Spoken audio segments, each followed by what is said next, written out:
कई विद्वजनों का जब ये आशीष हो जाता है और एक उपेक्षाएं हो जाती है तो उनको पूरा करना और उन पर खरा उतरना एक जिम्मेवारी हो जाती है। और कोशिश हम लोग की पर्याप्त रहेगी कि पूरे समाज की ओर से जो अपेक्षाएं हैं उन अपेक्षाओं पर खरा उतरे। और मुझे आशा ही नहीं बल्कि पूरा विश्वास भी है कि अपने इस लक्ष्य की ओर बढ़ते हुए में जहाँ भी हमारे कदम डगमगाएंगे समाज का और विद्वजनों का हमें सहयोग मिलेगा। और इन्हीं सहयोग की बदौलत हम निश्चित रूप से आगे बढ़ते जाएंगे, क्योंकि मैं पहले ही स्पष्ट कर चुका हूँ कि जब समाज के लोगों का विद्वजनों का जो कुछ अपेक्षाएं हो जाती है तो उनको पूरा करना, उन पर खरा उतरना ये बहुत ही जिम्मेवारी काम होती है। और इसके लिए हमेशा हम लोग प्रयास करते रहेंगे। जैसे कि सर ने बतलाया भी कि मैंने विद्यालय को स्थापित करने का जगह अपने गांव को चुना, तो जिस समय हमारे सामने एक विकल्प आई कि जो संस्थाएं बहुत सारी चलती है, उद्देश्य सबों का अलग अलग होता है और आवश्यकता नहीं कि हमारे जो उद्देश्य होंगे बाकी के भी उद्देश्य सामान्य होंगे। कुछ उद्देश्य हमारी जो होगी वो भिन्न हो सकती है औरों से, और उन्हीं उद्देश्यों को पूरा करने के लिए कभी कभी एक क्रांतिकारी कदम उठाना पड़ता है। और इसी के परिप्रेक्ष्य में जब हमारे सामने एक विकल्प के रूप में आया कि अपनी एक संस्था को स्थापित करें और अपने समान कुछ अन्य लोगों को एक मौका दिया जाए अपनी प्रतिभा को प्रकाशित करने का और समाज को एक ज्ञान की ज्योत जलाने का, तो उस समय भी मेरे सामने कई लोगों ने यह भी सुझाव दिया था कि ग्रामीण क्षेत्र में संस्था को चलाना बहुत कठिन कार्य होता है और ग्रामीण क्षेत्र में आकर आपकी प्रतिभाएं दब जाएगी और आपसे कम प्रतिभाशाली व्यक्ति जो है जो मार्केट में शहर में जो काफ़ी आगे बढ़ जाएंगे। तो मैंने सोचा कि यदि शहर में संस्थाएं बहुत सारी हैं और यदि मैं भी शहर में ही जाता हूं तो आखिरकार हमारे ग्रामीण बच्चों को भी शहर पर ही निर्भर होना पड़ेगा। मैंने सोचा क्या गांव शहर नहीं बन सकता है। एक शेर है कि कौन कहता है कि आकाश में सुराग नहीं होते, कौन कहता है कि आकाश में सुराग नहीं होते, एक पत्थर तो तबीयत से उछाल कर देखो यारो। तो वही एक पत्थर उछालने का कार्य मैंने किया और गांव में ही संस्था को स्थापित किया, ताकि कि जो शहर के बच्चे आगे बढ़ते जाएंगे और हमारे ग्रामीण बच्चे शहर पर ही आश्रित होते जाएंगे, ये कब तक? आखिर हमारा गांव शहर कब बनेगा? तो इसी को लेकर शहर में स्थापित किया गया।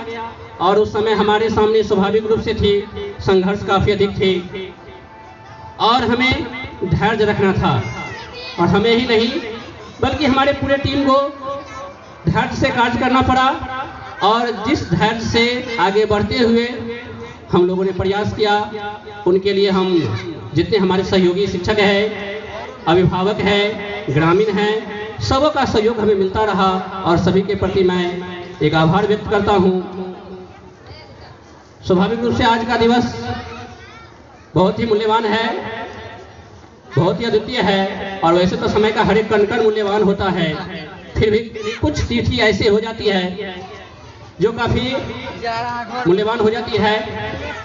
तो भारतवर्ष के इतिहास में एक 26 जनवरी की तिथि भी ऐसी ही है। और जैसे कि सभी जानते भी होंगे, छात्र छात्राएं पढ़ते भी होंगे, जो हमारे देशभक्तों ने रावी नदी के तट पर 26 जनवरी के तिथि को ही संकल्प ली थी कि जब तक हम देश को स्वतंत्र नहीं कर लेंगे चैन से नहीं बैठेंगे। और उसी संघर्ष के परिणाम स्वरूप अंततः हमारा देश स्वतंत्र हुआ और स्वतंत्रता मिली हमें 15 अगस्त 1947 को। तो स्वाभाविक रूप से स्वतंत्रता दिवस 15 अगस्त को मनाया जाने लगा और हमारे देशभक्तों ने प्रण लिया था 26 जनवरी को। और 26 जनवरी जो इससे पहले 1947 से पहले स्वतंत्रता दिवस के रूप में मनाया जाता था, उसी तिथि को जब हमारा संविधान बनकर तैयार हुआ तो हमारे देशभक्तों ने उस संविधान को 26 जनवरी 1950 को लागू किया और उसी परंपरा की कड़ी में हम लोग प्रत्येक वर्ष 26 जनवरी को गणतंत्र दिवस मनाते आ रहे हैं। गणतंत्र सभी जानते हैं जो सामान्य जनताओं का तंत्र है, इसमें कोई राजा नहीं होंगे और ऐसी कोई बात नहीं है कि जो राजा होंगे उसके पुत्र अयोग्य होने पर भी राजा ही होंगे, ऐसी कोई बाध्यता नहीं है। इसमें राजा प्रजा होंगे, जितने भी प्रजा है सारे राजा है, उनमें से कुछ को कार्य करने के लिए चुन लिया जाता है। तो स्वाभाविक सी बात है, गणतंत्र समान जनताओं का तंत्र है और समान जनताएं अच्छी तरह शासन तभी कर पाएंगे जब वह जागरूक होंगे, सजग होंगे। और सजग होने के लिए आवश्यक है कि शिक्षा उसे पर्याप्त रूप से मिले। किसी महान व्यक्ति का एक कथन है, जो देश को सुरक्षित रखने के लिए सीमा पर जो जवान कार्य करते हैं, उससे भी एक आवश्यकता यह हो जाती है कि हम देश के अंदर लोगों को जागरूक करें, शिक्षित करें, तभी हमारी गणतंत्र अखंड हो सकती है। और जगत गुरु जो एक भारत के संदर्भ में माना जाता है, उसके वास्तविक रूप में हम पुनः स्थापित उसी स्थिति में कर पाएंगे जब हमारे आने वाले भविष्य उस योग्य, उस तरह का जागरूक हो सकेंगे। और इसी करीब में जो है बहुत सारे शिक्षण संस्थान संचालित होती है और कहने की आवश्यकता नहीं कि अपना जो ये विद्यालय है उनका भी उद्देश्य यही है, एक जागरूक सशक्त नागरिक तैयार करें जो कल होकर जो समाज का, अपने देश का बागडोर से कंधे पर पड़े तो वो कमजोर नहीं प्रतीत हो। इसी कड़ी में प्रयास रहता है कि बच्चे जो है पढ़ाई के साथ साथ अनुशासन पालन हर एक क्षेत्र में आगे बढ़े, ताकि जो किसी दूसरे क्षेत्र में इस तरह का नहीं प्रतीत हो कि ग्रामीण क्षेत्र के बच्चे जो है किसी भी क्षेत्र में पीछे रह गए। और इसके लिए जो जितने ग्रामीण अभिभावक होते हैं, जिनका सहयोग मिलता है, जो अपने बच्चों को यहाँ भेजते हैं, उनके प्रति भी आभार व्यक्त करते हैं। और यहाँ जितने भी बच्चे हैं और जो अपने लगन से, मेहनत से, अथक प्रयास से आगे बढ़ते जाते हैं, उन सबों के प्रति मेरा हार्दिक स्नेह रहता है कि वे नित्य जो है और आगे बढ़ते चले जाएं। और जिस तरह से ये संस्थाएं हैं और भी संस्थाएं स्थापित होती रहे और हर एक के द्वारा जो है मतलब शिक्षा की अलख जो जगाने का प्रयास होता है वह किया जाता रहे। इस विद्यालय के वार्षिक समारोह के अवसर पर छात्रों से मैं एक आग्रह के रूप में भी कहना चाहूँगा, जो जिस किसी भी रूप में, जैसे ग्रामीण छात्रों के सामने कई परेशानी भी आ जाती है और कई छात्र जो है कभी कभी ये सुनने में आ जाते हैं कि पढ़ाई तो हम करना चाहते थे लेकिन गार्जियन पैसा नहीं देते हैं। कितने विद्यार्थियों की ये शिकायत हो जाती है। मैं उन विद्यार्थियों से कहना चाहूँगा कि यदि किसी के गार्जियन किसी विद्यार्थी को यदि नहीं जितनी पर्याप्त दे पाए तो आपको जितना तकलीफ होता है आप उस तकलीफ को अनुमान कीजिए और कम से कम जो उसके सैकड़ों गुना तकलीफ आपके अभिभावक को होते होंगे इस बात का कि काश मेरे पास भी कुछ और होता। इसीलिए जो जिस रूप में जैसे भी आप लोगों को मिलती है, रास्ते मिलती है, उस रास्ते पर चलना शुरू कीजिए। आपके मार्ग में बहुत सारी परेशानी आएगी, परेशानी आप पर हावी हो जाए इससे पहले परेशानी को खत्म करने का प्रयास आपको करना होगा। और नित्य जिस तरह से आपके पास जैसी संपदाएं हैं उन्हीं का प्रयोग करते हुए आगे बढ़ना चाहेंगे तो निश्चित रूप से आगे बढ़ सकते हैं। इतिहास के पन्नों में बहुत सारे ऐसे महापुरुष हैं जिन्होंने कठिन परिश्रम में भी बहुत आगे बढ़ते चले गए।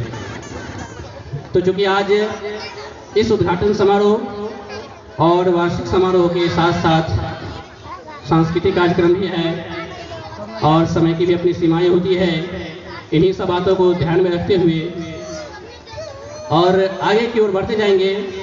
और उससे पहले मैं एक भावना को व्यक्त करना चाहूँगा, जो आज जैसे शिक्षा के रूप में एक दीप जलाने का प्रयास करते हैं ताकि ये दीप जो है ये ज्ञान की रोशन बन करके पूरे समाज में फैले, उसी संबंध में माननीय अटल बिहारी वाजपेयी का एक पंक्ति मैं बोलना चाहूँगा कि हम पड़ाव को समझे में मंजिल, लक्ष्य हुआ आंखों से ओझल।